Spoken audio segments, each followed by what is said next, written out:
Dr. Steven M. Greer. Dr. Greer, welcome back. Thank you. Glad to be with you tonight. Well, let's go ahead and start with the campaign that ends illegal UFO and free energy secrecy, because that's obviously what it all comes down to.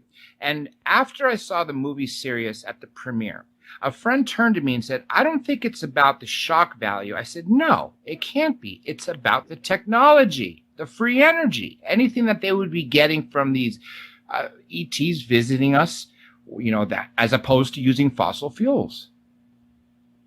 Right. Well, I think that there's a number of issues. One is the psychological warfare value.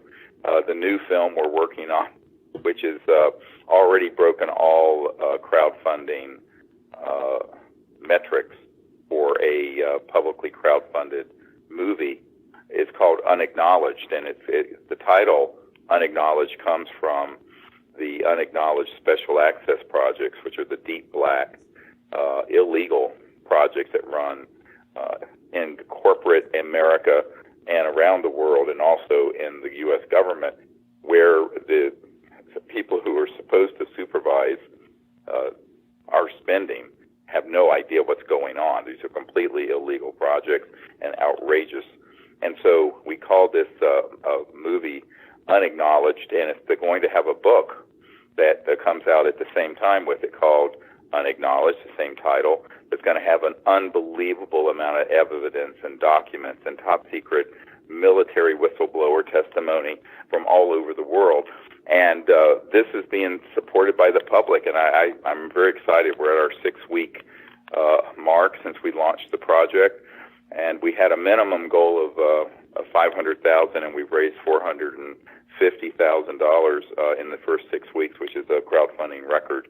And we've also signed up a major international distributor for the film.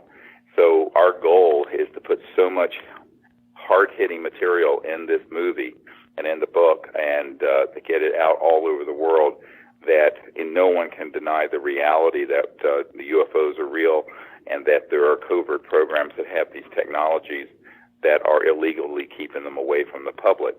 And I think this is the time where we have to all come together and say, look, we're not asking the government to do anything. We're going to do it ourselves, which means we're going to produce this disclosure, where this is the next big wave in the disclosure movement, which I founded in the year 2000, but which was really an outgrowth of Project Starlight when we were briefing the Clinton administration and his CIA director in the 1990s. So this has been 25 years in the making, and we're at the point now where the numbers of people are just amazing who are coming forward, both in terms of new evidence and material. But we're making a call, and I'm going to say this on your show right now.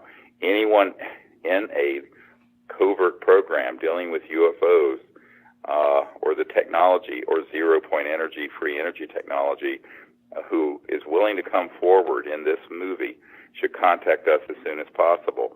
We have new witnesses from Wright-Patterson Air Force Base, the Air Force Office of Special Investigations, from the CIA and others coming forward, and we want to have more, and the more the better.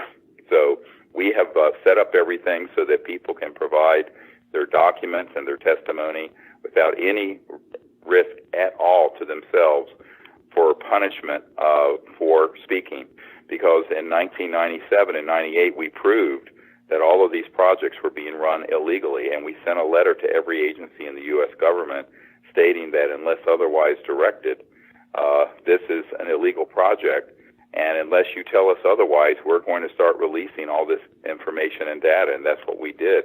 I founded the Global Disclosure Movement, and since then there are 15 countries that have opened up their UFO files. There are many people who've come forward, but we need to take this to the next level where we have deeper and more substantial whistleblowers that come forward, and also people who come forward with the technology. So the other thing we're asking for from the public is to network with people who may have one of these free energy devices, whether or not they're associated with a government contractor or the government. They may just be an inventor, because we have now identified the people who can fund the research and get this out to the public in a massive way, and I mean people that I had no idea we would ever be able to get, who are very supportive of our objectives of ending the lock that big oil and nuclear power has on the planet that's destroying the biosphere. So the people are all in place. We need to find someone with the technology, and we will feature it in the film, and we will feature it in the book, and we will massively disclose it at a global disclosure concert event with the film coming out and the book coming out with, and our objective is to have at least 1 billion people to 2 billion people watching, with a lot of A-list celebrities on the stage with a free energy device. And to do this, we're going to have to find someone who has something that's not a fake. You know, there are a lot of fakes out there, that we've spent almost $1 million trying to run down things that have been complete frauds and fakes. But we know that there are people out there listening right now who either have such a device or know of someone who does, and they need to get hold of us, 6 weeks ago. But, I mean, as of immediately, because we have a team of people who can interface with them and bring that technology and secure it. Now, I have to say, our objective with the technology is to massively disclose it to the public. And the person, you know, if the inventor wants to be anonymous, they can be. If the person who invented it needs to have to be compensated for their work, we have people who can fund them and compensate them. But we need to get it out, and we need to get it out in a way that is as open sourced and massively disclosed as possible. Because if you keep something like this secret, you know, Dr. J, every single person and team we've worked with who've tried to do this secretively, they're all dead, or they've all disappeared, or they've all had their technology stolen under national security orders. So what we're saying to people is don't repeat history. Let's make new history. The old way is to do this with intellectual property and secrecy, and it always fails. So that's a big part of what we want to do with this campaign, is not only bring out the truth about the fact that we're not alone and that the UFOs are real, and that these projects are being run completely illegally without the proper oversight of the people we elect and send to Washington, but also that the technologies that are at the heart of the secrecy would give us a completely new civilization well within our lifespan. And if people have even a proof of principle prototype that is self-running. Now let me explain what that means. We're not interested in something that's plugged into a wall outlet. Just forget about that, because there's too many ways to trick a meter and do stuff. We're interested in something that is a self-running machine. If it has a startup battery or a capacitor, that startup power system needs to be charged from the output of it, and the output at the same time is running lights and fans and doing some real, work in the real world. That's, some people would call this a perpetual motion machine or energy machine. It's not. If someone knows what they're doing, they should be able to just do this by understanding that the 0 point in quantum vacuum energy field can be accessed through electronic systems. And we want to find someone who has something operational. To date, we have not identified one that meets our criteria of the loop being closed and running itself. But as soon as we find that, we will do a massive disclosure around that. It will be featured in this movie, which will be seen all over the world, and we will have it at a disclosure concert that will have just a huge percentage of the world's population watching. Because we feel that the only way to do this is to pull all of this out of the shadows and secrecy and put it out in the light of day. And if you do it that way, and with social media and the internet, you can do it so that no matter what, they can't shut it down. Even if the big lamestream media says, we've been contacted by the CIA, we're not going to cover this story. Who cares? If you have Leonardo DiCaprio on the stage with this thing, because he's a big environmentalist, you're going to get 1 billion people to see it. Who cares about CNN?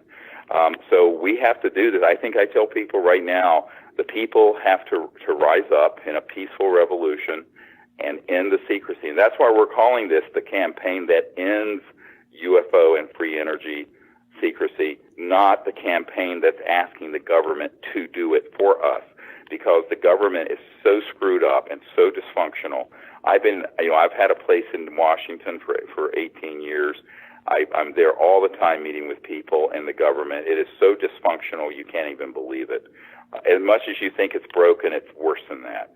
And the truth of the matter is that the people who are politicians, I doubt they have the courage to do this. And even if they start doing it, they're usually threatened and they back off. So I think this is where we, the people, my home right here is near Thomas Jefferson's house. And I tell you that we, the people, are going to have to step forward and make this change ourselves, not counting on the government to do it for us.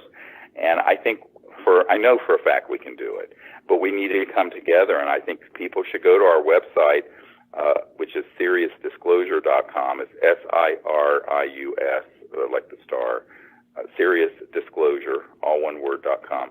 And, even if you make a contribution of $1 or $2, or just network this to your friends, and there's a toolbar at the top where you can contact us if you're a military witness or a government contractor witness, or if you know of someone who has one of these free energy devices.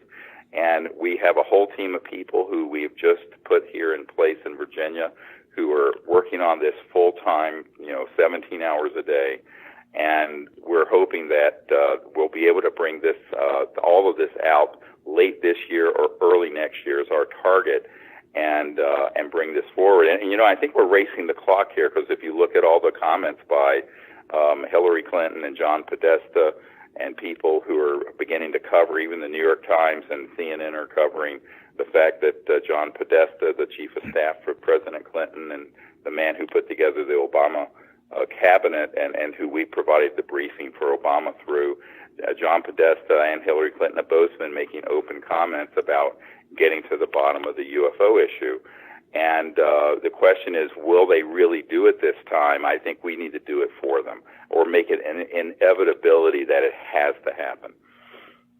There's a few things you said that I think are super important before we move on to the next topic. I made this horrible mistake a few years ago, if you recall, when we were live on air, when I mentioned USAPs, but instead of saying unacknowledged, I said unauthorized secret access programs. And there's a lot of people out there who may think unauthorized and unacknowledged are the same thing, but they are two drastically different things. Before I go on to some of these other points that you hit on, do you mind reminding people Sure. why it's so important to know the difference? Yeah, when you talk about an unacknowledged project, you're really talking a USAP, literally the way it works. I'll give you a really crystal clear example. I have one of my military advisors was in a nearly $3 billion unacknowledged special access project. Now, that was just one compartmented project. And the way it worked was, they got together when they were running this. They were taken into an underground skiff, a secure communication intelligence facility. Everyone had all of their cell phones, watches, anything taken away from them. They went down there. There was a security officer, and the security officer had a gun and a clip, and he pulled a bullet out of the clip. He held it up and he said, "Sir," he turned to everyone. He says, "Men, you are in a unacknowledged special access project, and if you speak of this project to anyone, including your commanding officer, your 4-star general, anyone who's not actually in this room right now, there's a bullet. It has your name on it. It will find you, and you're a dead man." And that's now, what they use. That's how right? they work. So it doesn't really matter. So if someone is the President of the United States or a Senate Intelligence Committee member, or even I briefed the head of the Defense Intelligence Agency, which is almost as big as the CIA that's inside the Pentagon for the Department of Defense intelligence gathering. I briefed the head of intelligence for the Joint Chiefs of Staff, on and on. All of these people have been denied access to these unacknowledged special access projects, which are completely unconstitutional, outrageous, and illegal. And so there's $100 to $200 billion a year being stolen from the U.S. government that go into these programs. And, look, and no less a figure than Donald Rumsfeld, the Secretary of Defense for George W. Bush. We have it on tape, and it's in the movie Sirius. which, by the way, you can see for free right now on our YouTube channel, which is youtube.com/S-disclosure, S as in serious, but it's just S-disclosure. And we've already, in the past month, had 400,000 people look at that. Now, in that movie, we have a clip where Donald Rumsfeld, who was no, crusader for transparency, he was an arch-conservative neocon who got us into Iraq and to Afghanistan.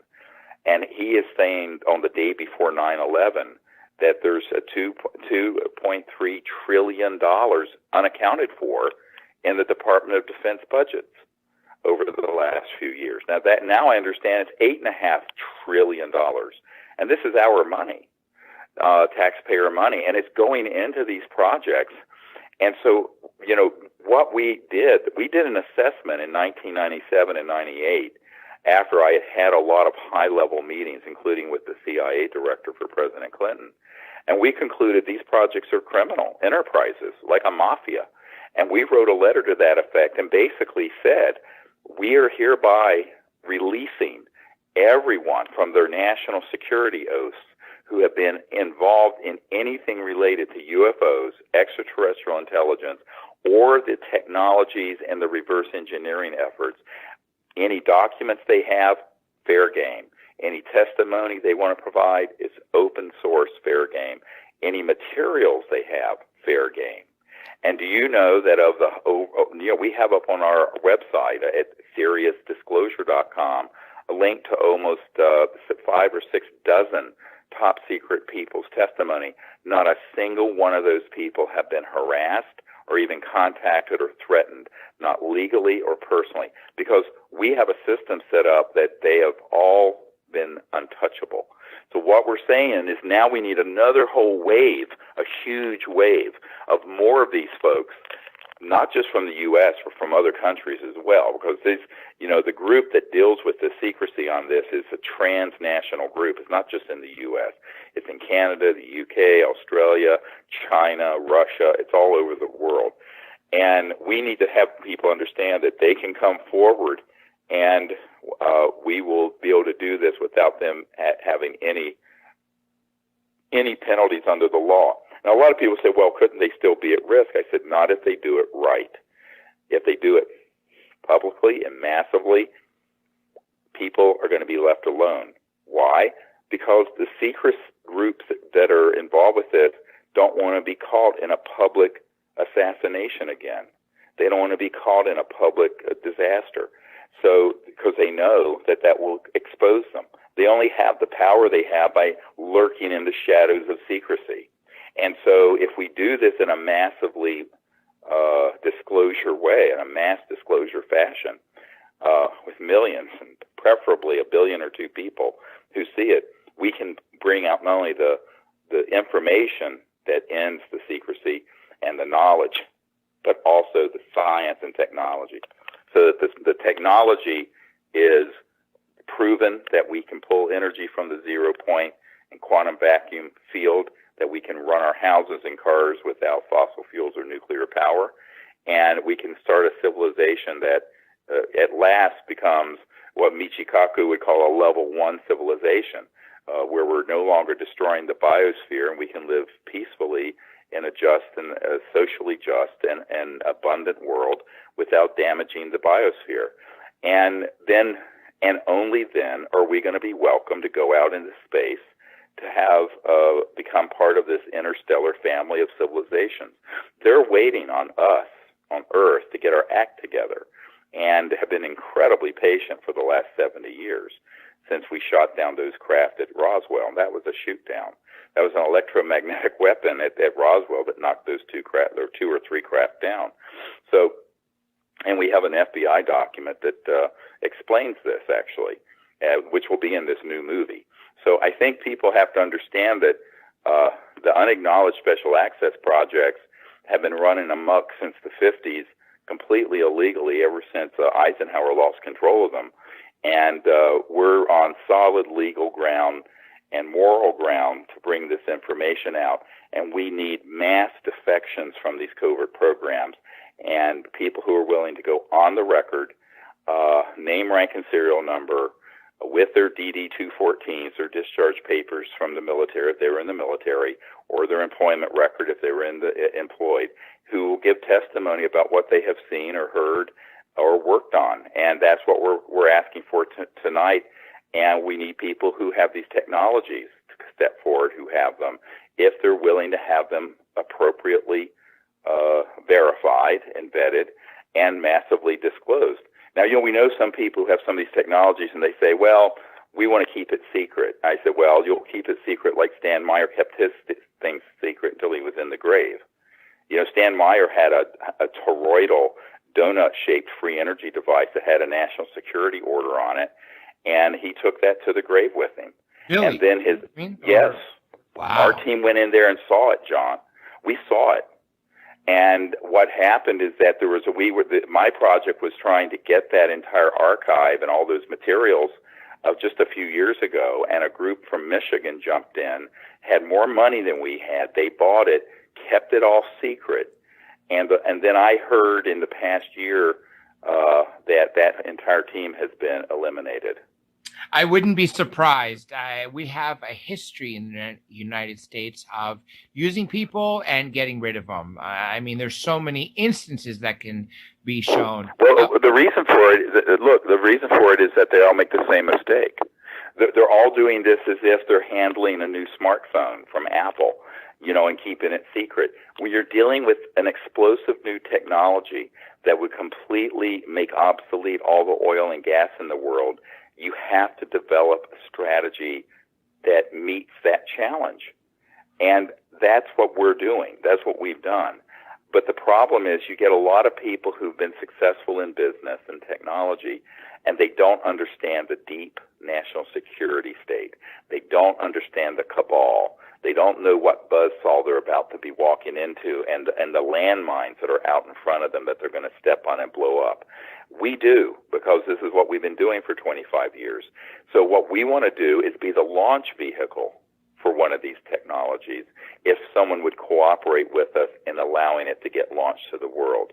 And, a year ago or even 6 months ago, I couldn't have said, look, we really don't have a lot of resources where we could compensate you. Now we have people on our team where if we can put one of these devices in front of some of these folks, and someone needs to be, if the patent needs to be bought out, or if they need to be compensated, we can do it.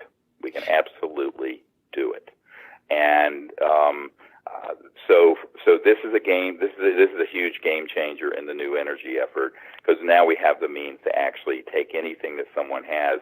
And if they've been waiting for a time to do it, don't wait any longer. It's now, because the Earth is in trouble, the biosphere.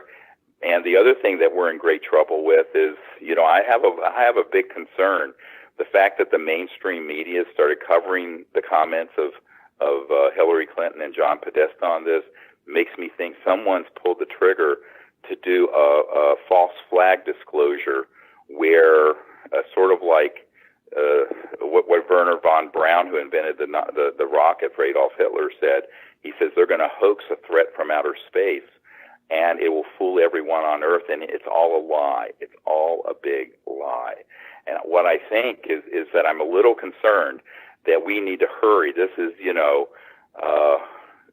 the June of 2016, and Werner von Braun was making those warnings on his deathbed 40 years ago in the 1970s. And I think that we're at the point where something that's 1,000 times worse than 9/11 is going to be unleashed on the world if we, the people, don't get ahead of it and expose the lie for what it is. So that's the other thing we're asking for. People who know about what I call the cosmic false flag operation need to step forward, and need to step forward now. Some years ago, I don't know if you remember this story, Dr. J, there was a man that came to the 1997 briefings for Congress that we organized in Washington, who was on an interagency committee, intelligence committee, that had all the plans in place to launch a false flag operation that would be like a cosmic 9/11 that would fool everyone. And he, the night before we did the briefings for members of Congress, he was approached by people he had worked for back in the 70s when he was on this interagency committee, and they begged him not to tell this story, and they took him out to a secure location out in Virginia outside of Washington until after the event was over. But he had told me about what he was going to testify to, and he was going to testify to the fact that, and we need more people like him now to come forward, that there was a plan that was fully operational in 1974, and he knew it had been in place well before the time he was involved, where they could hoax by using man-made anti-gravity devices, things that look like UFOs, and by using holograms and other special effects, and hoax an alien attack on something on Earth that would convince people that we had to quick unite the world, as Ronald Reagan said, around an alien threat. And he said it was all a hoax and it's all stagecraft. But he said everything was in place over 40 years ago. And I then found people who said, oh, yes, that plan was concocted by people at the CIA in the 1950s. And that's what they meant in these documents that we're going to release through this film and book that talk about the psychological warfare value of the subject and why they engaged Disney Studios. This is in a 1953 document, by the way, to do movies about this and Little Green Men. They wanted it either ridiculed or they wanted it spun in the direction of a threat from outer space. So all this stuff that's going on with the mainstream media beginning to cover this, and covering some people in the UFO ghetto, the sort of subculture of the UFO world, makes me concerned because the spin that I think they're getting ready to put on it, or they have been putting on it. If you look at the interview that was done by with the Blink-182 guy that I brought into the subject, with Tom DeLonge, and it was all, the aliens are here to eat us for lunch and we need to go to war with them. And he's being fed disinformation from guys at the Pentagon, and he doesn't know that he's being played as a mouthpiece for the false information to the world. So they have people that they're using who are witting and unwitting mouthpieces for this agenda. And the agenda was set back in the 50s when Douglas MacArthur said World War III will be interplanetary. So these guys have been planning this kind of nonsense since about the time I was born, and I'm no spring chicken. And I'll tell you right now that the only thing that's a bigger threat to the world than keeping all the free energy technology secret and destroying the biosphere is the public being stampeded into a false flag, cosmic false flag like I'm talking about.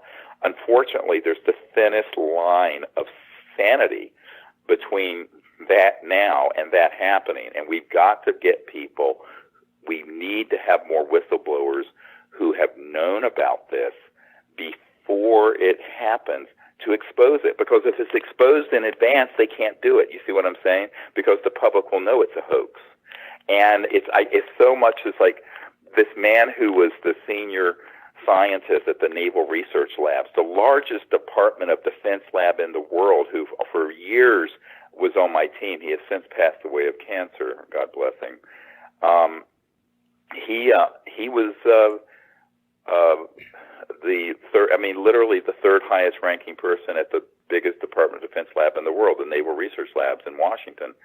And he said in my home here, with witnesses that I have, and stated that before 9/11, he was in Vice President Dick Cheney's office and saw the information and plans for 9/11 before it happened. Now, I've not talked about this publicly because I have, frankly, bigger fish to fry than the tragedy of 9/11, because we're talking about something that'd be a global tragedy. But, he says this kind of stuff is done all the time. And people forget that the entire Vietnam War was expanded greatly by President Johnson and the Congress because we exaggerated or hoaxed an attack on our ships in the Gulf of Tonkin in Vietnam. A lot of people don't know this history. This is a matter of historical fact. That's right. And so there we have 58,000 of our young boys killed. We're just after Memorial Day here. I was just in Washington for Memorial Day. and trillions of dollars spent on these wars. And of course, Iraq, they said, oh, all the weapons of mass destruction that Saddam Hussein had. He didn't have anything. And the people knew he didn't have anything. We got stampeded into a war that's cost hundreds of thousands of lives in the Middle East. And now we have ISIS and thousands of our own soldiers and tens of thousands who've been blown to smithereens with missing arms and legs and eyes. For what? You know, and I tell people, I said, this is what's being fast-tracked. You need to wake up and smell the coffee. That all the scary stuff that's all over the internet and all these radio shows and all these programs that go on and on and on about the threat and the alien threat, this is all concocted stuff that they're manipulating the public through propaganda to get them to accept the sacrifice in blood and treasure of the next big war, which they want to be interplanetary. And I'm telling people we have to expose this beforehand. And that's why I'm making a call for, now there are people out there who weren't in the military. We want people in the military and government intelligence and corporate world who know about this to come forward. But we also want people who've been victims of it. You know what I'm talking about, Dr. J. There are people out there who have had their cattle mutilated or who have themselves been abducted and had implants put in them, and they remember that it was that there were these weird-looking creatures that, are, by the way, are man-made that we call aliens, and there are military people running the show. We need those people to come forward, because there are people who, when they try to drug people and do these sort of mind control stuff with them when they're abducting them, they break through and they remember the military guy standing in the background telling the little man-made looking alien creatures to do it. And what people don't understand is that this has been going on since the 50s and 60s, where they've been hoaxing stuff like this. So there are people who've had real contact with ETs, and there are people who have had things that look like contact, that's scary as all get out, that they've been doing to create a false narrative, a false story. And in some cases, like the Benowitz affair, you know, the story in New Mexico, where this woman saw one of our man-made anti-gravity devices near Sandia National Labs in Kirkland Air Force Base at the wee hours of the morning. What that was, they sent a squad to abduct her and make it look like an alien abduction. It was all humans. And then that made its way to Paul Benowitz, who ended up in a psychiatric hospital because it kind of blew his mind, all the tricks they were playing on him. But it was all to cover up the story that this woman had seen at very close range, one of our super secret spacecraft that were anti-gravity, which, by the way, we've had since the 50s. So I think people have to understand there's a very big game being played here. And there's a lot of deception, and there's a lot of false information out there that's designed to get people to go along, as Ronald Reagan did, with the whole Star Wars effort. And this is a very dangerous thing. So almost equal to and maybe worse than the fact that we're destroying the biosphere is that we have a false flag operation that they've already done all the propaganda for starting 60 years ago. People ask me, when would this happen? I said, it's been happening. It's already happening. You go to any UFO conference and thing, it's filled with information that is frightening to the public, that's designed to be put out there by these cosmic Manchurian candidates, I call them.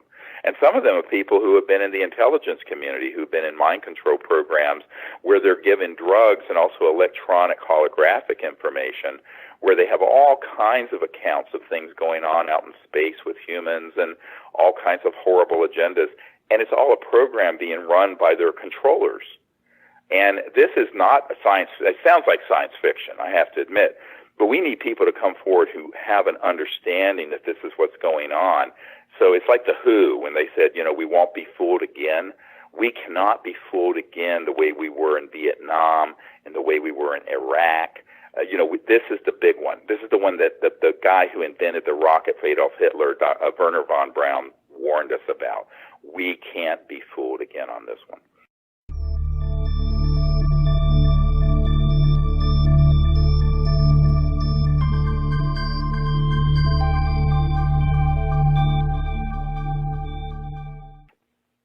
if you had something that was any individual home or car, electric car, could be charged continuously, or even things that would run your computer or your household appliances continuously.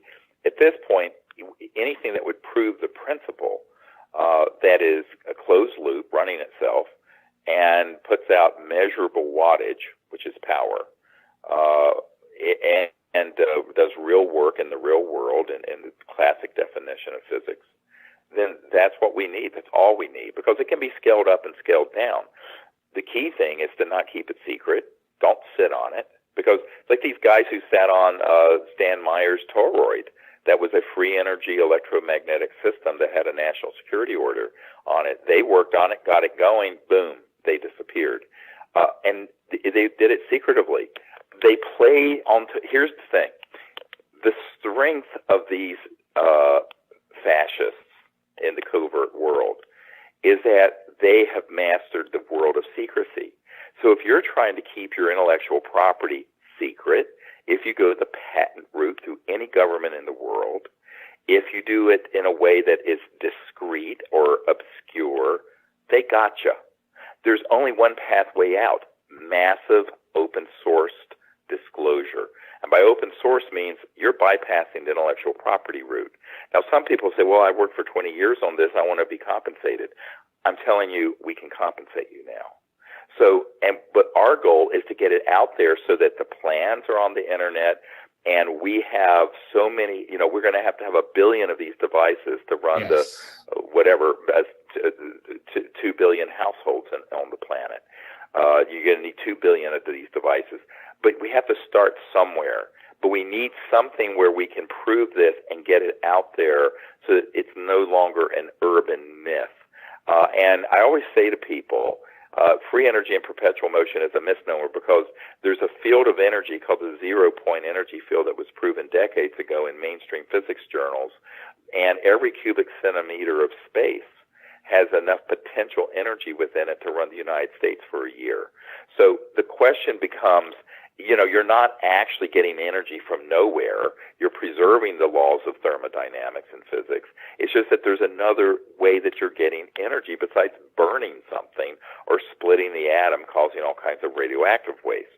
So we have to figure out the facts are the American Federation of Scientists, and you can go to our website at SeriousDisclosure.com and see this document where they did a report and a press release on their national security project for this mainstream scientific group, the Federation of American Scientists, where they said, look, and Stephen Aftergood wrote this, and Mr. Aftergood said, there's 5,135 patents that have been confiscated under national security orders.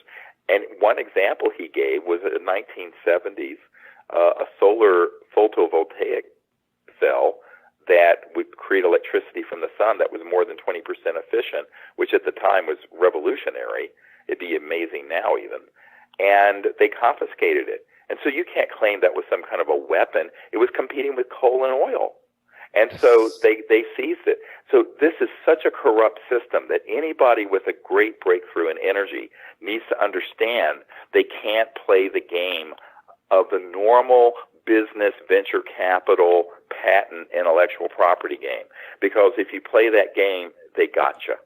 But at the same time, I understand people wanting to be compensated for their efforts, and I think now luckily we have identified the people on my team who have the access to seriously large sums of funding for the environment and for energy efforts, that we can do that now.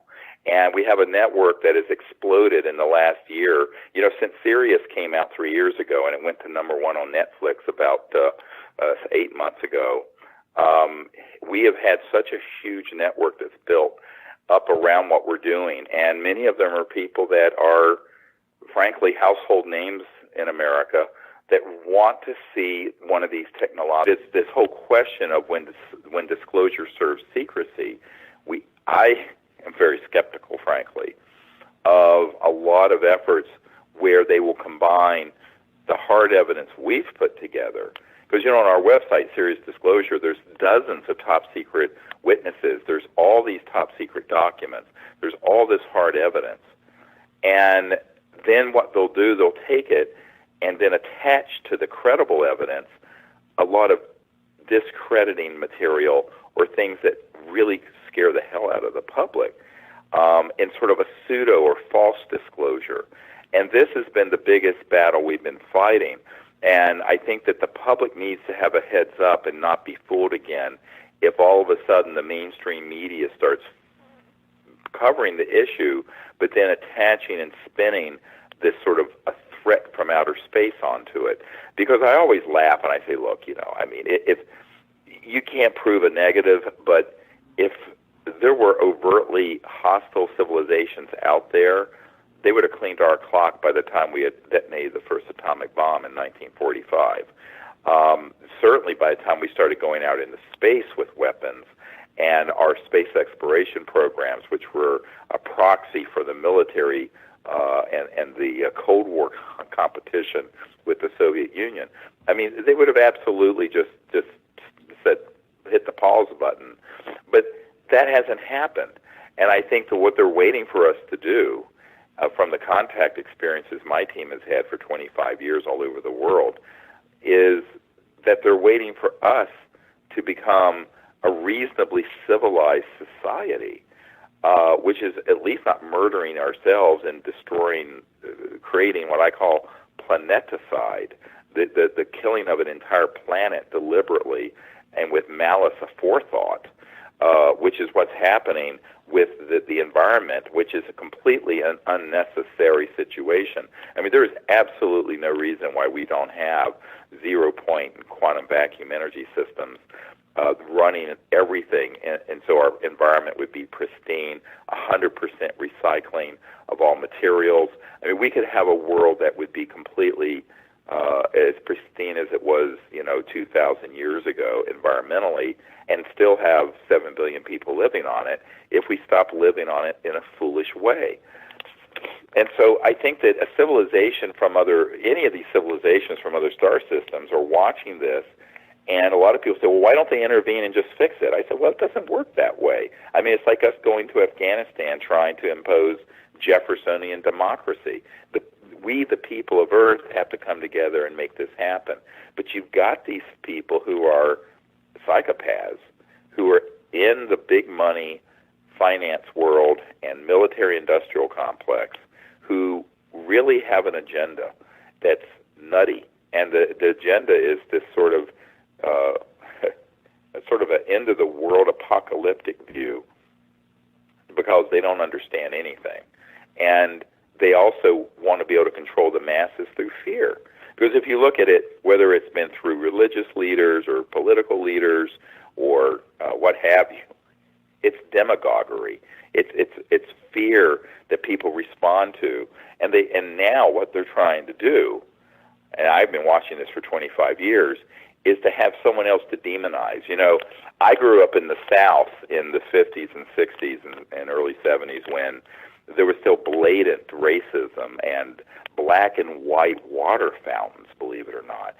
My girlfriend in high school was African American. I was almost murdered by some people who hated the fact that I had an African American girlfriend in North Carolina in 1972. So what I tell people is that humans are always trying to find someone to scapegoat and some new person to hate. So, it's got to be black people for one era, and then, there's misogyny, and then there's homophobia, so you have to hate all the gay people, and then you've got to hate this religious group or that religious group. And this is a real problem for humans. But ultimately, these guys, what they're wanting to do, these covert programs, they want to get people to unite around hating someone from outer space. So that would become the new source of, and it's sort of what I call it, interplanetary racism. And so what people need to understand, first of all, is educate themselves and get the materials and educate themselves. Number two, spread the word to other people. If someone is skeptical, that's fine. Show them the Disclosure Project book, the DVDs, the materials where it's very solid, smoking gun. And what we are doing with this new film called Unacknowledged, and with the new book that'll come out with it, is to put the best of the best of the best of the best in this 2-hour movie and in this book, so that it would be something that anyone would look at and go, case closed. We have the evidence. This is it. And then on top of it, the technology that explains how an UFO or an ET craft would be being able to have the ability to go from point A to B in space because of the energy needs. We can't figure out how to get to Mars without running out of rocket fuel.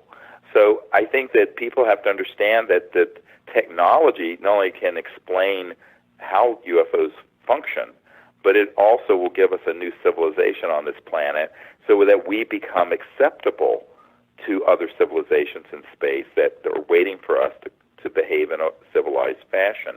And part of being civilized is not only to quit massive wars and murders against each other, but also to stop destroying the biosphere. Because Gaia, the Earth is a conscious living being that is a organism, a biological organism that we are harming unbelievably. And, I'm part Cherokee Indian. When I talk to Native American people, that there's this sense of painfulness of seeing what we're doing to the oceans and to the land and to the air.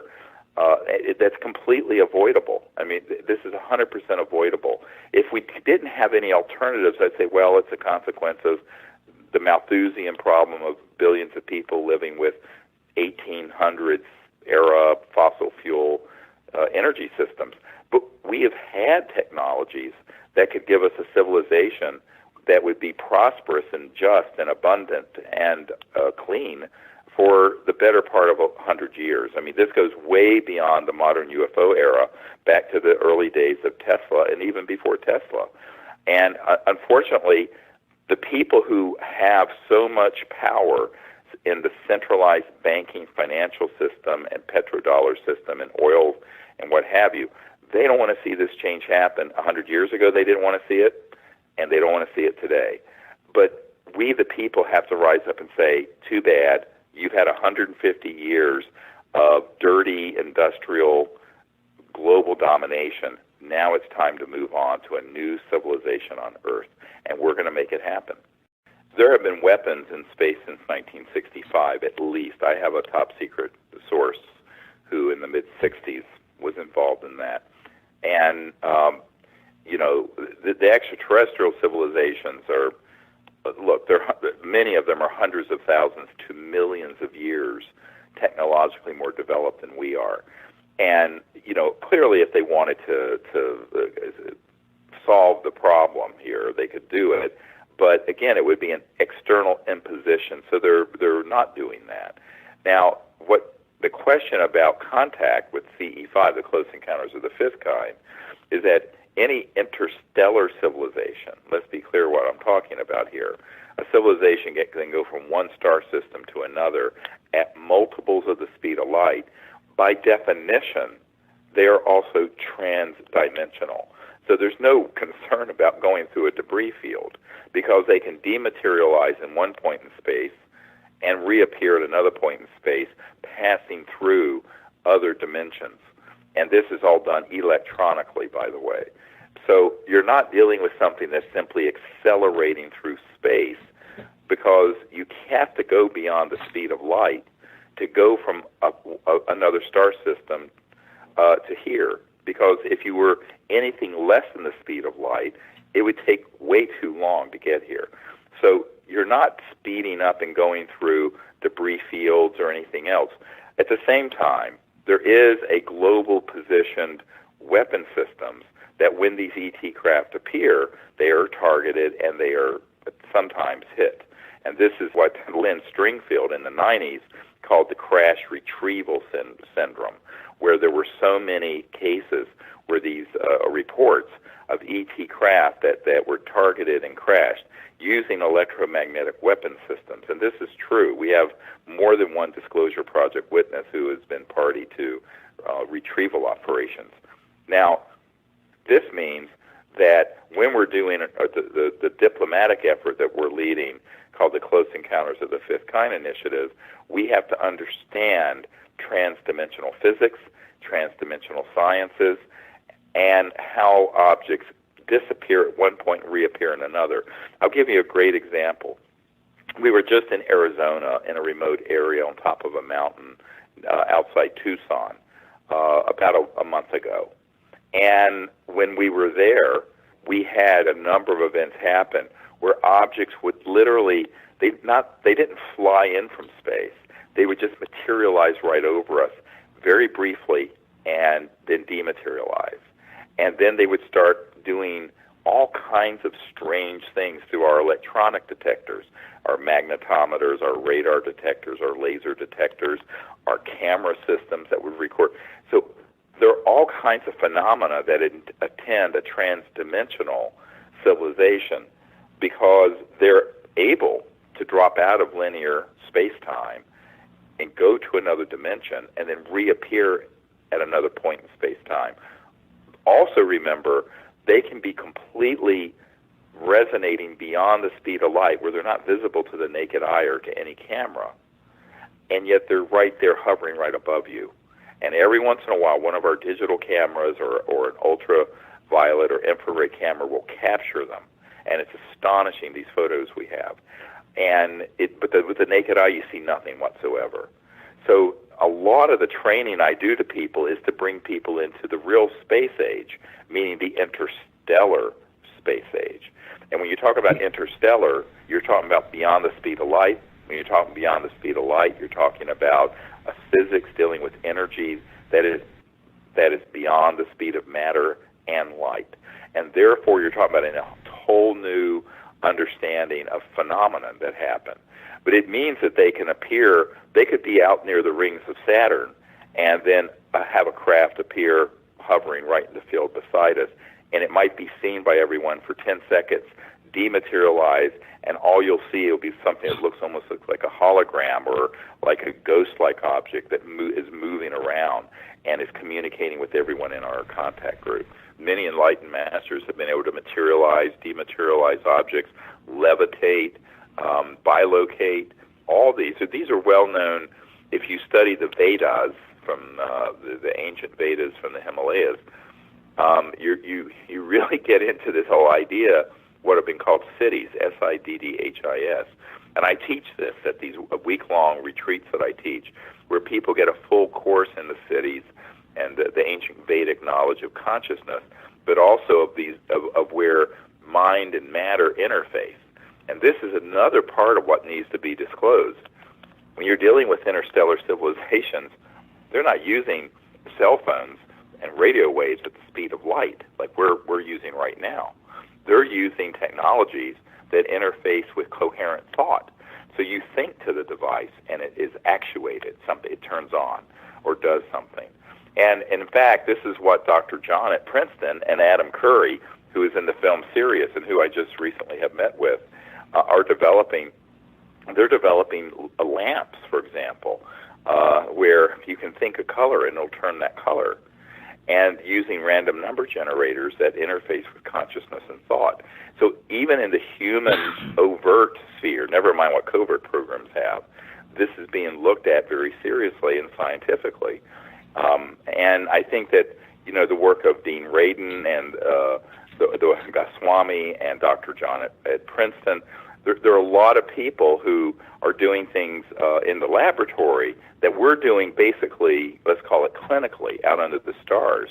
But it's the same concept, that consciousness in the mind is an omnipresent field, and you can develop meditation techniques to remote view, to communicate, and to create very clear, coherent thought that can interface with an extraterrestrial interstellar communication system to make contact.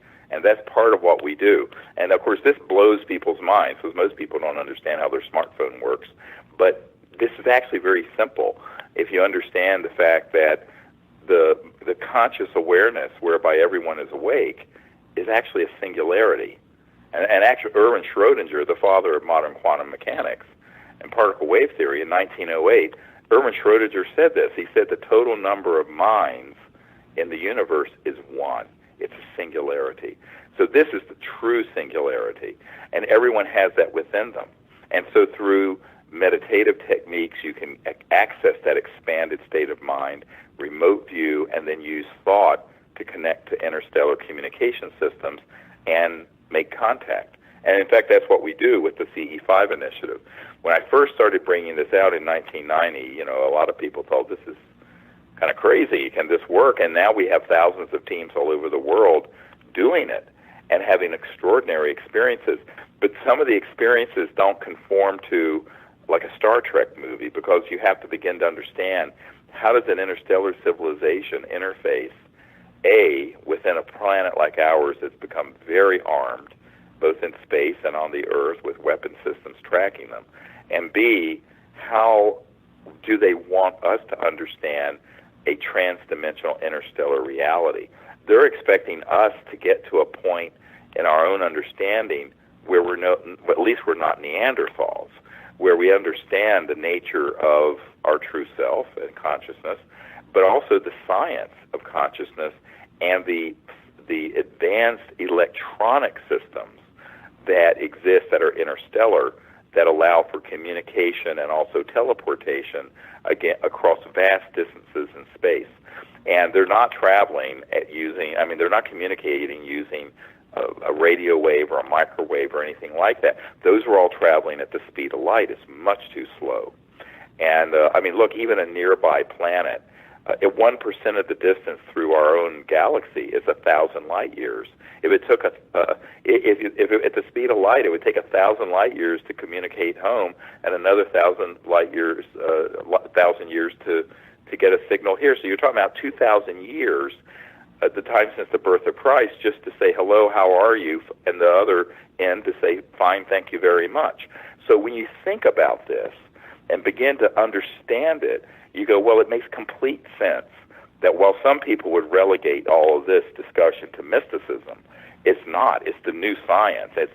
Once we get past this disclosure period and get these technologies out that can save the Earth's environment and end all poverty on Earth and create a just world, the big sciences of the next 1,000 years are going to be in the science of consciousness and the interface between mind, matter, thought, all of that. Everything you were just talking about, levitation, materialization of objects.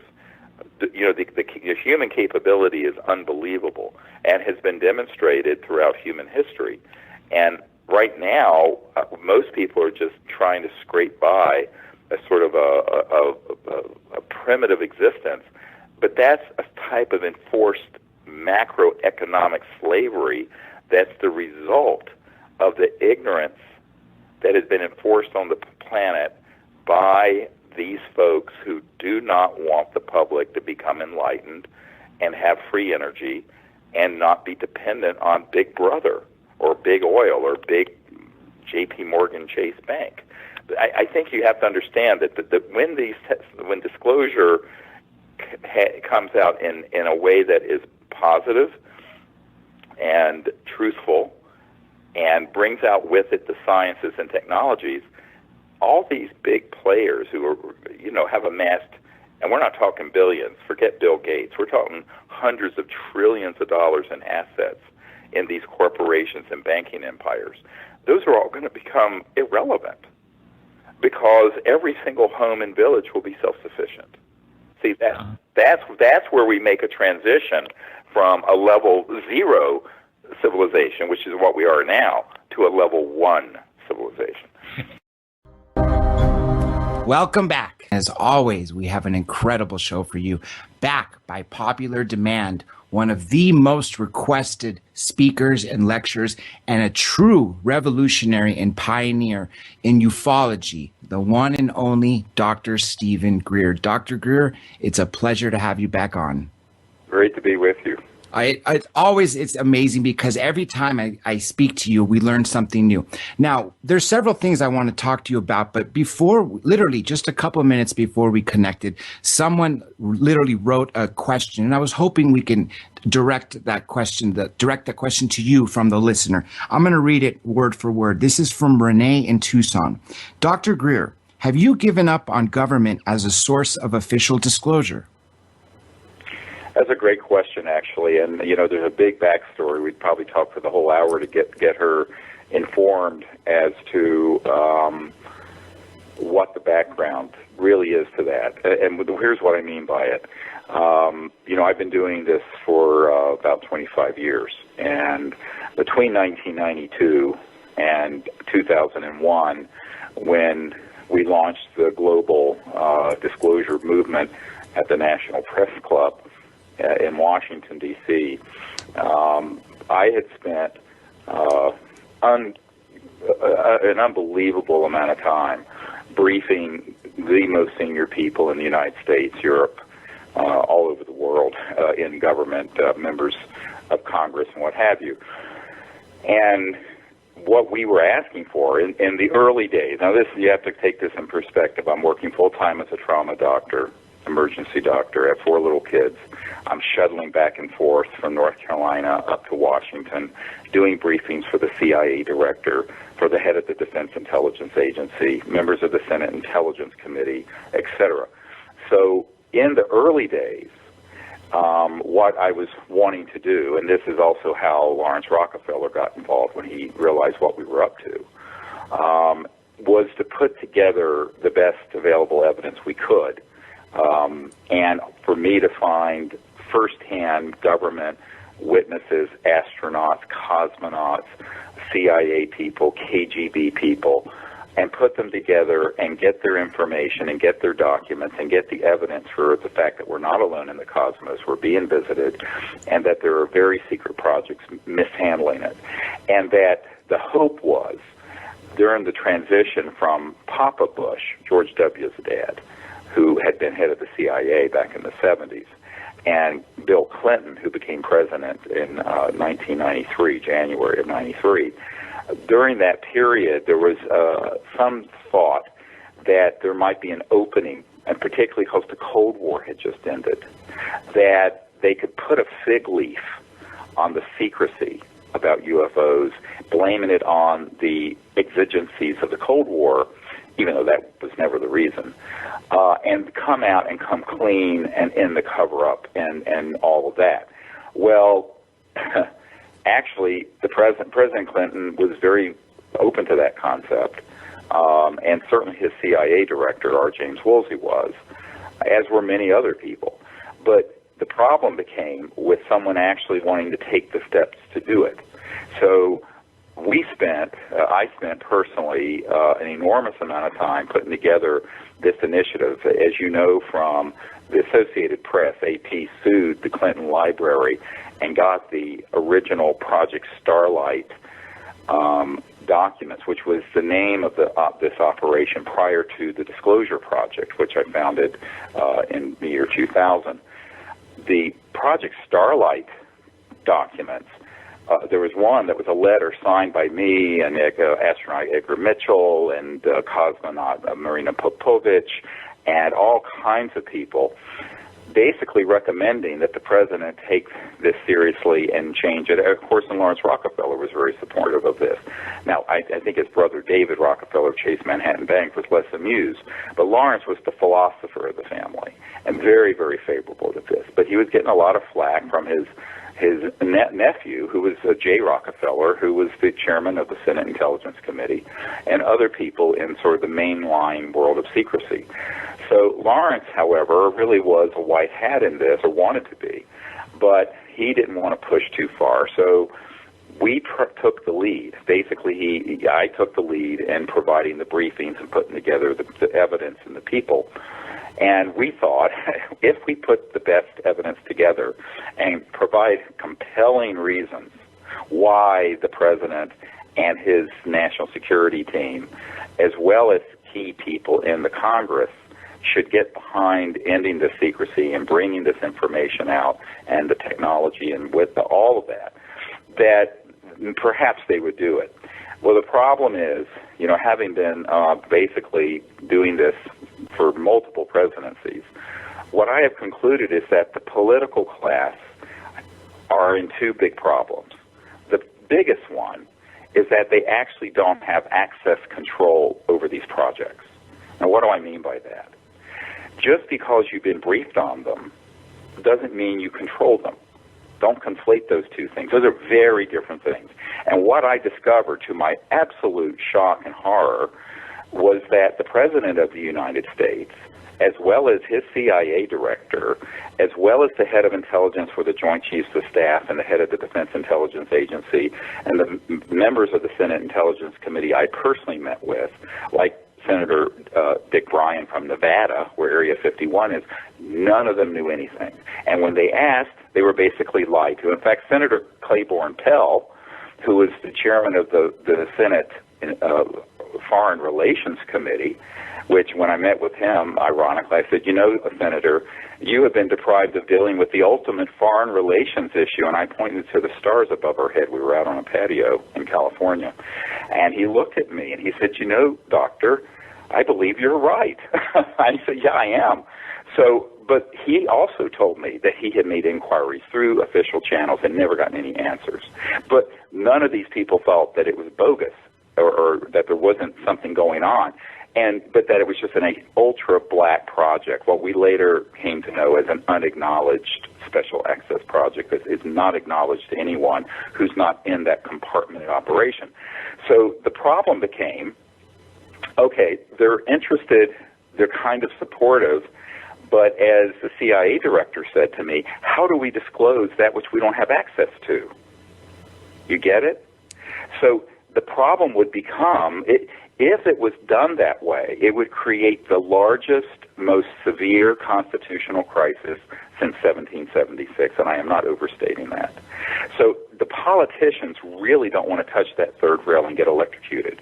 Now you have to add on another part of this, and that is that the media, the big mainstream media, not you guys, are completely corrupted by interest in the corporate intelligence sector to ridicule this subject or to whitewash it or to, they'll get someone from a trailer park with all their teeth missing to, say they saw something, but they won't let someone who's a general or a cosmonaut on the air or an astronaut. So what you find is that the big media are poised to attack like a pack of hyenas, crunching on the bones of any politician or public figure that would dare even mention the word UFO or extraterrestrial intelligence and make them a laughing stock. So then you have to add that whole problem into this. The bottom line is, it's not that I have given up that these officials in government should do it. I am extremely skeptical that they will. And that's why, after we notified every significant agency in the U.S. government that we were going to come forward with people who had top secret clearances who had been part of these projects and had firsthand information, that those folks would do so legally without any penalty because the projects that were being disclosed were themselves illegal operations and the National Security Act didn't apply and they couldn't prosecute them. And to this date, none of them have been threatened or prosecuted.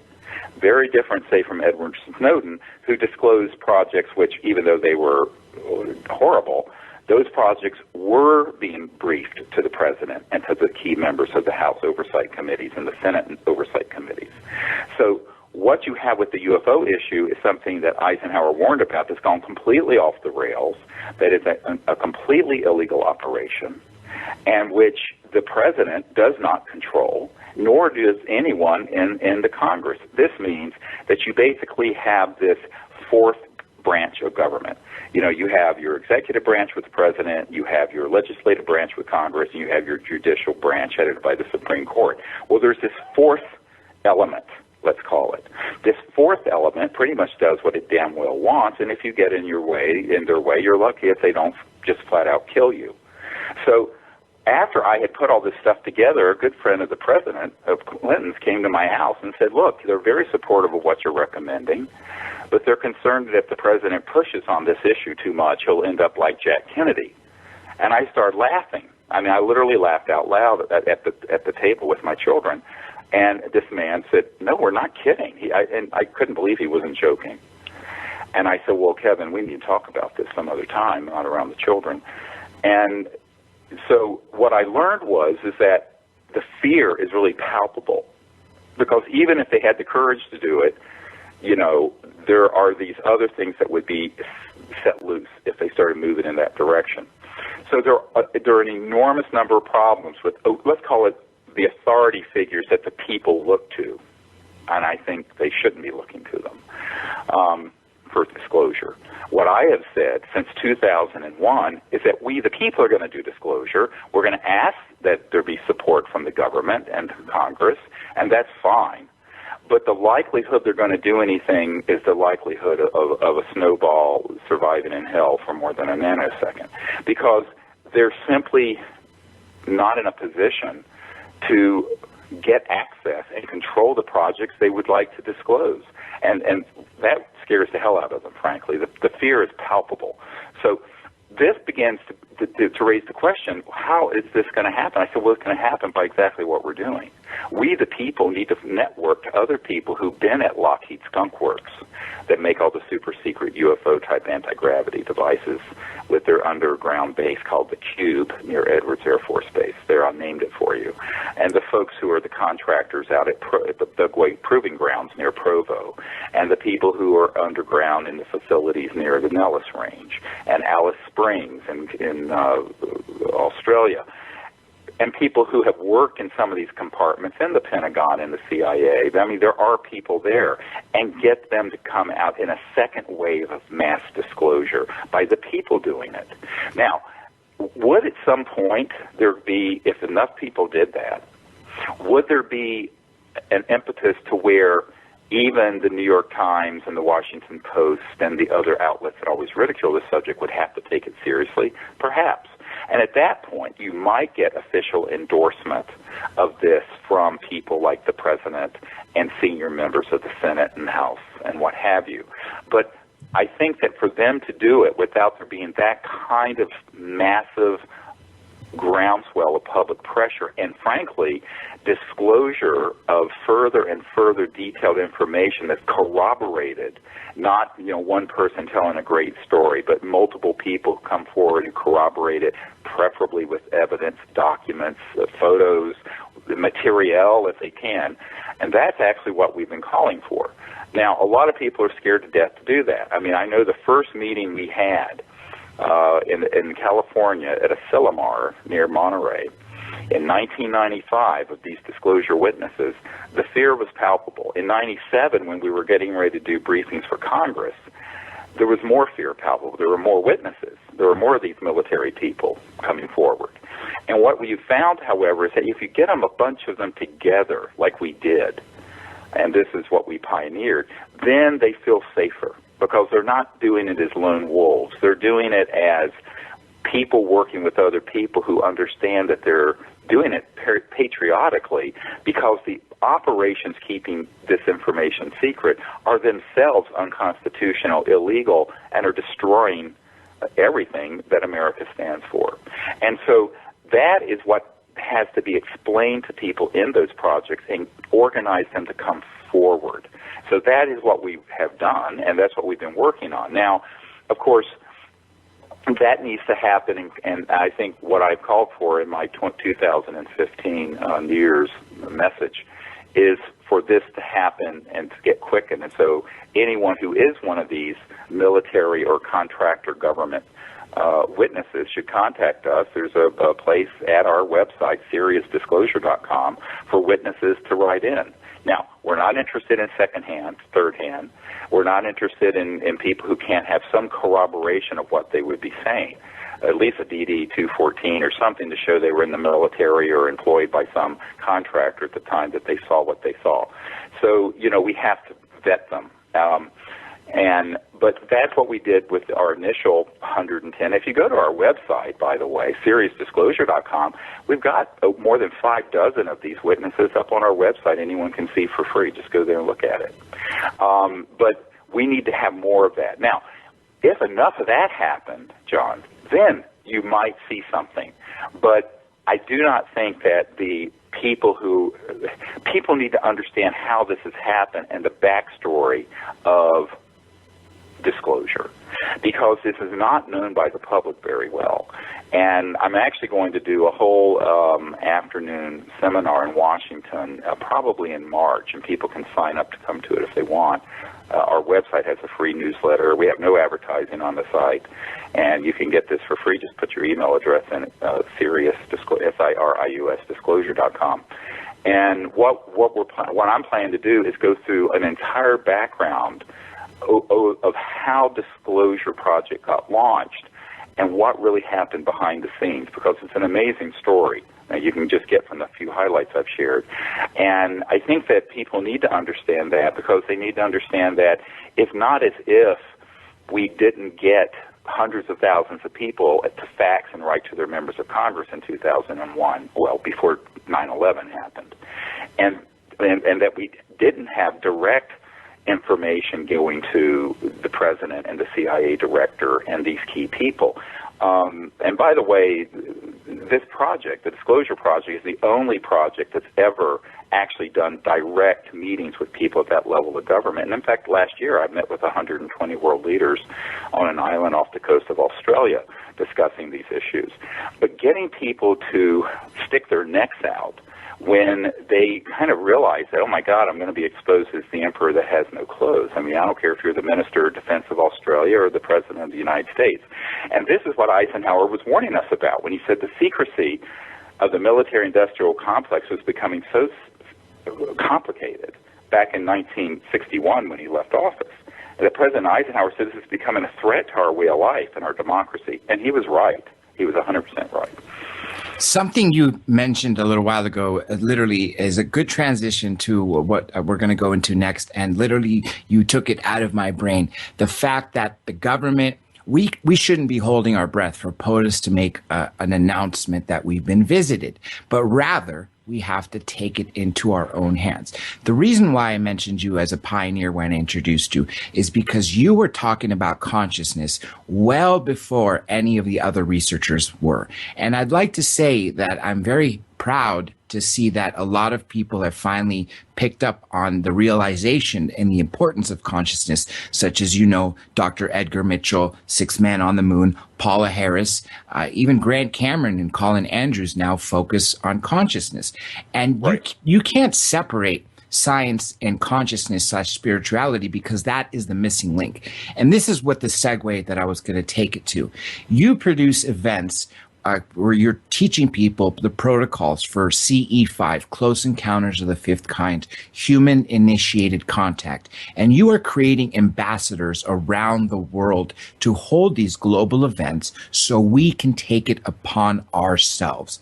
And I would love for you to discuss about the progress on the CE5, because clearly a lot more people than last year and the year before. It's just exponential, the growth of the amount of people. And so I would love the listeners to know how they can get involved with CE5 and what the next event is going to be. And I know of one that we're going to speak about coming here in California, Southern California, in April. Right. Well, this is really exactly what I was going to talk about next, and that is the other part of disclosure is mass contact. Now, everyone says, why don't the ETs just land on the White House lawn? That's what Larry King asked me. And I laughed, no, it doesn't happen that way. They're gauging to what extent humans on this planet are ready for peaceful contact. They're not going to push beyond the point of readiness and the level of consciousness of the people on this planet, because if they were to do that, it would be an act of, if you will, psychological violence. It would be too traumatic. So what we have to do is to educate ourselves about these civilizations, what it is to be an interstellar civilization. And what does that mean? Well, in 1990, I founded the Center for the Study of Extraterrestrial Intelligence, CSETI, for the purpose of training people to do what happened, basically to learn to do what I experimented with as a teenager, and that is going into deep consciousness and the samadhi state, being able to remote view these extraterrestrial civilizations, connect to their communication devices and their own consciousness, because their communication systems, instead of hooking to cell phone towers, are linked to thought. So if they want to turn something on, they think to it. So it's at the speed of thought, not the speed of light. Why? Because if you're going from one star system to the other, and communicating from one star system to another. If you're a million light years away, it takes a million years for the signal to get there. So you know that it's got to be beyond the dimension of space and time, okay, the 3 and 4D sector. You're going to have to go into 5D and 6D and 12D and 50D, meaning these states of consciousness and higher states of consciousness.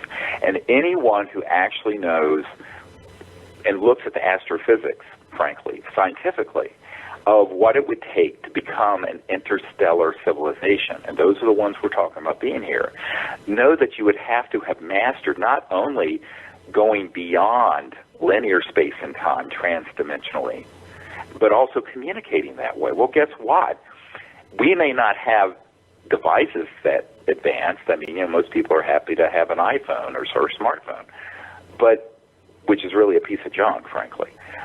But they know that we have our minds. They know that we're sentient and conscious, and so we can become aware of awareness itself. We can be mindfulness of just the mind, and in that state go very deep, and then open up to where they are and to other dimensions and other points in space, 1,000 light years from here, 1,000,000 light years from here, 1,000,000,000 light years from here. And the only limit to us doing that is our willingness to develop that capability, which is everyone's God-given gift. Everyone can do this, by the way. I do not believe in this whole thing of gurus and certain people can do it and other people can't. Baloney. Everyone can do it. They just need to learn it. But what we put together, we have 2 apps. One of them is a free app that you can get. We just launched it this year, or in the past 12 months. And you can go to our website, SiriusDisclosure.com, SIRIUS, like the star system, disclosure.com, and get this app, download it for free, and you can see who is in your area doing this and interested in this. It's a great way of networking. The other app has a really small fee associated with it because we had to pay a developer to do it. But it's huge amount of material. It teaches you how to remote view, how to meditate, how to make contact, what protocols to use, how to form your own team, and it's also available. You can go to the website and click on a link, and you'll have it on your smartphone. So what's really amazing in the last year, there are literally thousands of people all over the world who have formed these teams on every continent, and almost every country. It's really beautiful to see. And so that's another way of ending this sort of secrecy, because if more and more people do this, the ETs that are watching the development on Earth of our civilization will say, at a certain point, now what that point is, I can't tell you, but at a certain point, there'll be a critical mass of people doing this where they'll say, they're ready, and we'll do it, and we'll really come forward more and more boldly. They're waiting for us. See, I always tell people, we're responsible for the secrecy. Why are people looking at television and idiotic, cats playing the piano on YouTube instead of getting together and going out under the stars together? So, or why aren't they networking with people in their own community and finding out what are the top secret people that they could get to come forward as Disclosure Project witnesses?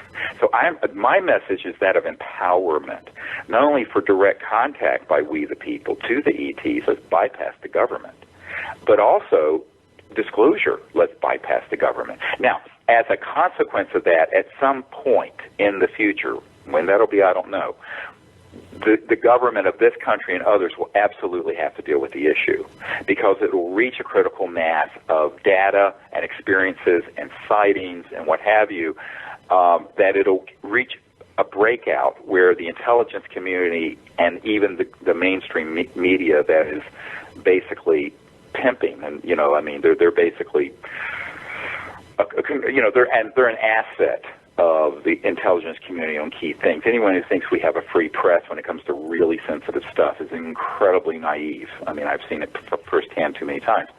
But at a certain point, then that will break around that. And there's another thing. We can reach more people on the internet than MSNBC or CBS 60 Minutes reaches in a broadcast. So at a certain point, these media outlets and these authority figures that everyone is sort of, everyone's bowing at the altar of officialdom, whether it be academics or whether it be the government or whether it be the big mainstream media.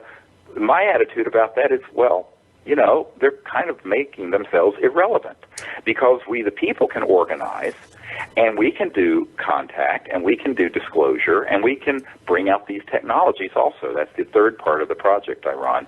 There's three things. It's like our little symbol is three equilateral circles that makes a triangle, an equilateral triangle. And one of them is contact, the CSETI project and CE5. One is disclosure, and the other one is bringing out the technologies to create a new civilization that can endure for hundreds of thousands, if not millions of years. So that's really what our projects are focused on. And now, everyone wants an either-or perspective on this. I'm not saying that we shouldn't ask our governmental officials to do something about this, but I just think we have to have realistic expectations, and we have to know what the milieu, what is the environment in which these leaders are functioning. Highly politicized, they'd be crucified as Senator Moonbeam if they were to come forward. Congressman Dennis Kucinich from Ohio, who ran for president in '08, he personally had a sighting. Unfortunately got outed by Shirley MacLaine. I knew all about it from beforehand. And, I had been meeting with him since 2001. He became chairman of the subcommittee for government reform and oversight for domestic events and domestic governmental affairs. But when I asked him to hold a hearing, he still wouldn't do it, even though he knew these were real. He knew, because it would be the end of his career, and he knew it. And this was a very enlightened, friendly congressman. Same thing, I've met with Republicans who have had very close members. Congressman Dan Burton, who had been, back in the day, chairman of the Government Reform and Oversight Committee of the House, a Republican, very conservative from Indiana. He came to the private briefings we held in 1997. He had a very close friend in his office, a woman who he had been friends with and worked with him on his staff for many years, who had a very close encounter. And he knew this was real, but he still wouldn't do it because of the fear of the ridicule attached to it. And even if they overcome the fear of the ridicule, then they're going to get a visit from somebody in a suit, and they're probably going to get threatened. Now, that sounds like something out of a spy novel, but let me tell you, it happens. It's happened to me. It's happened to many people I know in circles who've been pushing on this issue. So at a certain point, then the big question becomes, who has the courage to take on this fascistic fourth element of this global government that no one has elected or appointed, that's run amok of the law and the Constitution? It's going to have to come from the people, just like we, the people, overthrew the tyranny of King George in 1776. So I tell people, you're not going to do it sitting on your hands, and you're not going to do it thinking someone else is going to do it for you. And this is where I tell people to be very careful with this idea that, we can say, hey, let's get together and ask the president or ask our representative to do something, and that's all we have to do. No, there's a heck of a lot more work and heavy lifting we, the people, have to do. But you know what? Think about history. If you go back as many thousand years as we've had recorded history, there has never, ever been a major change in society that's come from the centers of power. It's always come from people in left field or controversial movements that have been on, quote, the fringe. Well, that's us. Okay, we need to own it. It's fine. And that's actually how change really happens. It doesn't happen from people who are in power because they are so beholden to these powerful interests. And usually they're comfortable. They're usually pretty wealthy, and they don't want to rock the boat. So there has to be people who are willing to rock the boat, and that would be you and me and everyone listening on this radio show. And this is exactly why we do this. You made several important points. I just want to let you know we got a little over 20 minutes left, and we have several important topics.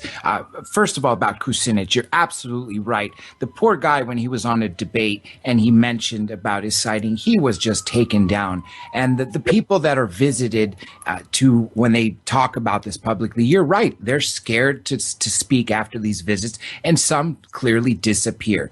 And with regards to the speed of thought, that's actually a question Miss Harris, who's going to be joining us tomorrow night, Paula Harris, told me to ask you about, to the speed of thought travel, which is something you mentioned. Now, you know what? it's even the wrong paradigm. There is no speed because thought emanating from consciousness, particularly when you're in a deep level of consciousness, is instantaneous anywhere in the cosmos. So it is instant, absolutely instant. So there is no time factor when you transcend time and space. This is the whole point of the non-local, and this is a physics term, the non-locality of mind and consciousness and thought allows for instantaneous communication, instantaneous real-time viewing anywhere in the cosmos. And in fact, even looking backward or forward, but that's another discussion. And that's what I train people. You know, we're going to do in April in Joshua Tree, right near Joshua Tree National Park. We found this amazing estate that is on 600 private acres that we're going to be gathering with in April there. And what I'm planning to do is take people through that whole process of how to go into that state of awareness and then how to use consciousness and thought as well as our laser systems and other technologies we have to make contact, and then how does that contact come back to you? And so that whole event, by the way, starts on the 10th of April and goes for a week until the 17th. And it's just going to be amazing. Information about it's at our website. I think we just announced it last week, and there are only 3 positions left, to be honest with you. But we're also going to be doing that in Colorado, and this is the first time we're going to do it there. In Colorado in June, on June 14th for a week, we're going to be in this place near Mesa Verde National Park where the Anasazi Native Americans vanished, and it's near Durango, and we have found a retreat center where we're going to be for a week. So people who want to come to that in June, that's on 14th to the 21st of June, and that's going to be really fantastic in Colorado because and that's where Paula Harris, I talked a couple of years ago, I brought her out to southern Colorado, and we were there doing this while we were filming the movie Sirius, which people can still see at our website if they want to go and see it online. And she was with me, and we were doing this whole protocol with a circle of about 25, 30 people, and this disc, this ET craft floated over, came right over us, and turned, made a right-hand turn, and then a fighter jet was vectored in and chased it, and it kind of made a spiral and vanished. We have this on videotape, and she went, "Oh my God, this is amazing!" So Paula Harris loved it because that was her first time out under the stars doing that with us, and that's where so many people have to. It's wonderful to do it for a whole week because what we do every single night, no matter what the weather, by the way, we go out under the sky and we do this, and it's a wonderful experience for people because it's a deep immersion week for folks. But for folks who can't make it to one of these expeditions, they can do it by getting the app and learning it. And we also have a whole training kit on our website you can order. And people have done that. We had someone from, I think it was Romania, write in not long ago that had done this with the app, and he was a truck driver. And here he had this amazing contact event with this craft that came right over, and then this conscious contact with the beings on board the craft, and all kinds of trans-dimensional amazing experiences. And his was just sort of the salt-of-the-earth truck driver in Eastern Europe. So what we're finding is that everyone can do this if they want to take the time. I tell people there's nothing to be afraid of, except other humans. I mean, we've been shot at in Mexico by people, and we've had all kinds of problems with humans. But, I mean, the ETs, we've just had the most amazing, beautiful experiences. And it's nice to do it with a group. You don't have to have 25 people, but if you have 3 or 4 or 5 people or 8 people, it's great. And there are teams now of these CE5, Close Encounters of the Fifth Kind, now all over the world. And if you want to see where there are people interested in this near you, you can get this free app and just, look and see. And then everywhere there's a little triangle, that's where there's a person or a team. This is exactly why I call you revolutionary, because you are empowering the people to take it into their hands. Now, I know because we're compressed on time, we can literally spend hours on each individual topic, and then we'd probably still run out of time. But briefly, right, before I come back to CE5 and the April event and the astonishment from everybody that attends these events, I want to go to some major point.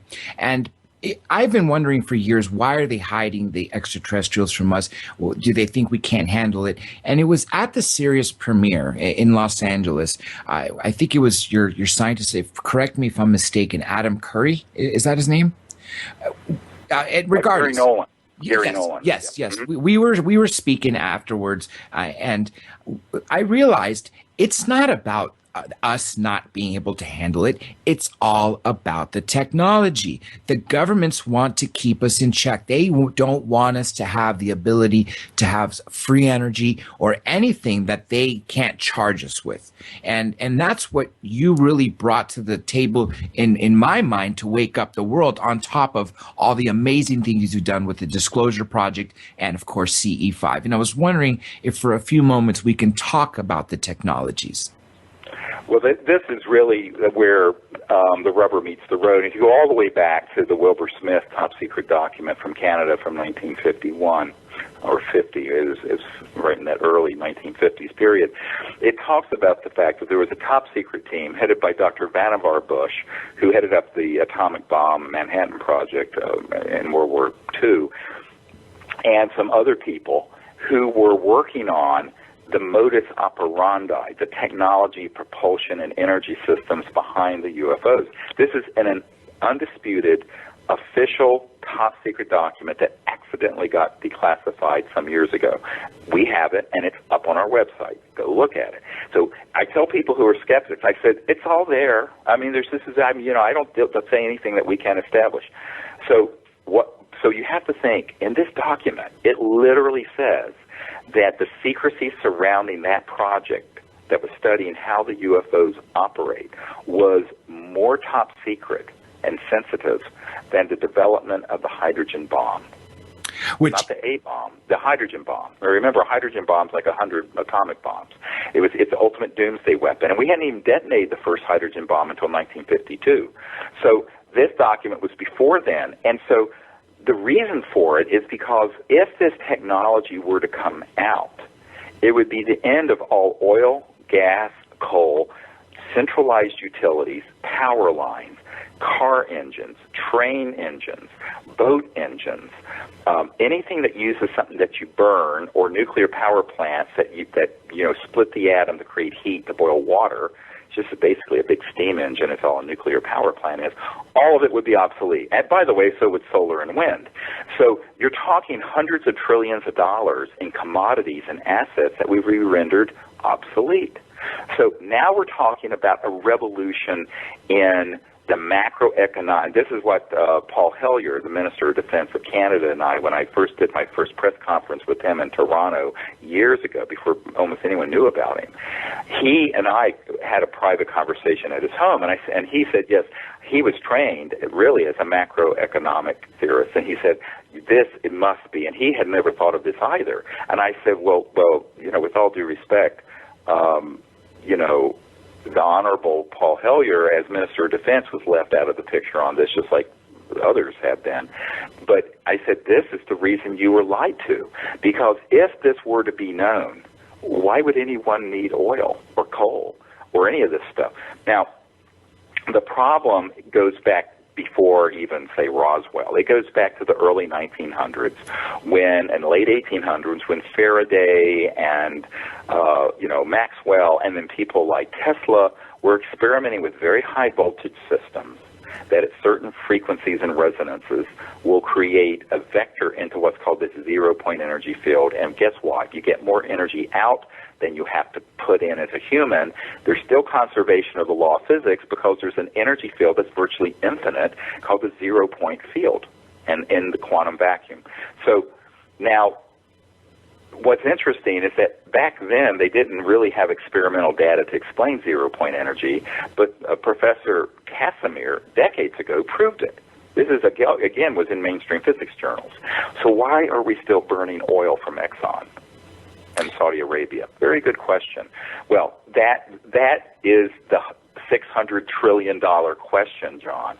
And if you were to disclose that the UFOs were real, the very first thing anyone's going to ask is, well, how the hell are they moving? They're silent. They can go hundreds of thousands of miles per hour and make a right-hand turn. They're anti-gravity. They're obviously not burning any fuel. How are they going? Well, you would have to, that whole Pandora's box, from the point of view of people who control the macroeconomic system that has ensured that, out of 7 billion people on Earth, there are only a handful doing very well, and half the planet doesn't even have indoor plumbing. Why? Because, in a sense, we're all slaves living on someone else's plantation. Now, granted, the American plantation is in better condition than the one in the Congo, but make no mistake about it, it's a master's slave mindset. And we think we abolished slavery in the 1860s. We did not. It's this economic industrial slavery, and it is awful. And I always say that there's sort of this joke that we have a free market. Well, how can you have a free market if you are suppressing the biggest scientific developments of the last 100 years? This is ridiculous. But in then steps this World War II era period where we started having Foo Fighters. Yes, there's a band named Foo Fighters, but the real original Foo Fighters were these UFOs in Europe that we were encountering, and so were the Nazis. And we studied them, and we found out and concluded that they were, in fact, interplanetary vehicles. How do I know this? Because General Jimmy Doolittle was sent there by Franklin Roosevelt, and Jimmy Doolittle, that general's nephew, was a physician, a very dear friend of mine, Dr. John Altshuler from Denver. And he said that's exactly what happened. So we have known that we're being visited by interstellar vehicles since at least that point. But when we finally got our hands on one in the 40s and started studying it, then that, combined with some of the work that was done by the Nazis, by Hermann Oberth and Werner von Braun and others, to study, and that is not a myth, that is true. The Nazis had a secret weapon dealing with anti-gravity, and we had a secret weapon dealing with atomic power. But all those people were brought in and made the foundation of our space program, and then the newly hatched CIA. And that's just a historical fact. Now, in those 70 years since then, what we have done, basically, since 1945 to now, is that this massive labyrinthine and Byzantine secrecy empire has become so complicated that almost no one has been able to penetrate it. Dr. Greer, we got about 10 minutes left, and I know we got several things to touch on, and I was just going to make a quick comment. The Honorable Paul Hellyer will not only be joining us again here soon, but he speaks very highly of you as well, just as everybody does, and he too is picked up on the consciousness. And if only he was involved and knew about this when he was in power, I think would be in a greater place. Now, I want to go back to the Galactic Federation, because truly we are a primitive species when we're fighting, having these terrorist attacks, warfare, and as you know, the government wants to keep us in check, both because of the technologies and they use fear as a tool. And we are being invited to join this peaceful federation of these extraterrestrials. But in order for us to do that, we have to achieve peace. And that is something that you've been teaching people. And this event, like you said, you have a small group of people, and each one of these people leaves literally transformed. And that's why it's so important, because each time one of these people attends these events, they leave and they end up starting their own. And that's how you're building this global infrastructure, which I think is truly amazing. I know we only have a few minutes left. Like I said, it's under 10, more closer to 8 minutes. But if we could briefly talk about false flags and then come back full circle to CE5, why it's so important that people learn it, whether it be through the app, the protocols, or attending these small groups, which I think are the best possible way, and how that's going to take us to the next level. Yeah, and I hope to have a larger group event in April also, if we can get that organized in time too, so if, anyone can come in a much larger setting. But here's the thing about false flag operations. And false flag operations are things where intelligence operatives will hoax something to create a decoy and to create a nexus of disinformation, a sort of a push of false information and events. And this is exactly where Werner von Braun on his deathbed, his biggest concern was that at some point they would pull the trigger on something that was hatched in the late 50s and 60s, and that is to stage a false, quote, alien attack, like the movie Independence Day and all the other science fiction rubbish. But what's interesting about it is that, when I first heard that, I had already been briefed by several other people who had actually been on an interagency committee planning to do that. Now, let me repeat that, where it was full. And I said, when were you on this committee when it was fully operational, where they could stage things that would look like UFOs, creatures that would look like aliens, and they said, oh, well, that was in 1974, and it had been going for quite a while before then. Now, this was a guy. And then I ended up meeting several different people who didn't know each other, who had been involved in various components of this false flag operation. And so, I started thinking, well, what is this about? And one of them said, look, you cannot keep growing the multi-trillion-dollar military-industrial complex without a bigger and bigger and bigger enemy. And the Soviet Union had collapsed. Okay, then we had this global terrorism threat, so we could, invade whatever countries in the Middle East and spend a few trillion. But ultimately, Leon Panetta, the CIA director that I had gotten a lot of briefing materials to in the early Obama administration period, he once said, he says, we're spending over $100 billion a year chasing less than 70 Al-Qaeda people in Afghanistan. This is insane. So the bottom line is, how do you grow that machine, this military-industrial machine? Well, you've got to have a bigger threat. Well, so the ultimate one would be an interplanetary threat. And that's what they've been preparing the masses for through documentaries, through movies, through false information, through the UFO subculture, frankly. And I think that the reason for it is that they know that you have to prepare psychologically people to hate something enough to be able to then pay in blood and treasure for the next war. So this is, as insane as this sounds, this is the thinking behind folks, some of the people in these covert programs. And I was warned back in the early to mid-'90s, it was about probably 93, 94, 95, that if I started exposing that would be the thing that they really would be upset about. It is because they don't care if people believe UFOs are real and that ETs are real, so long as they believe that there are enough of them out there that are a problem to support the next big war push. So it's sort of like the Gulf of Tonkin incident in the Vietnam War, where we kind of exaggerated and staged this whole thing so Johnson would panic and the Congress would panic and authorize a massive expansion of the Vietnam War when we were getting ready to get the hell out of there, which is what we should have done. So these things happen throughout history all the time. This is not a conspiracy theory. So I always tell people, let the buyer beware, caveat emptor. You've got to be aware that there is this tendency to put out frightening information. And I tell people, it's way too late for world peace.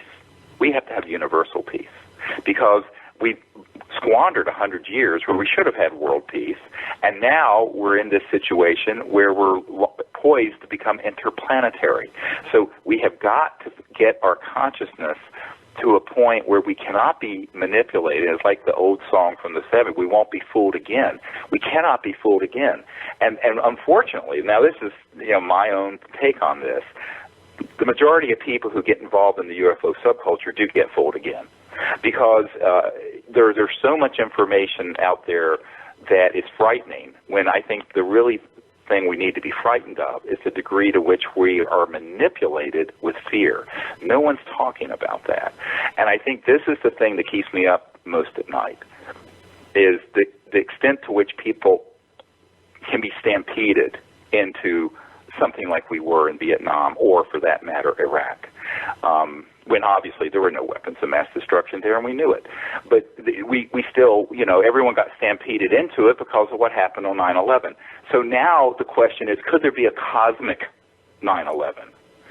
There could be. And I have met with men who have been on these interagency teams where those things have been planned and ready. They could push a button and launch it tomorrow, and it would fool virtually everyone from the White House on down.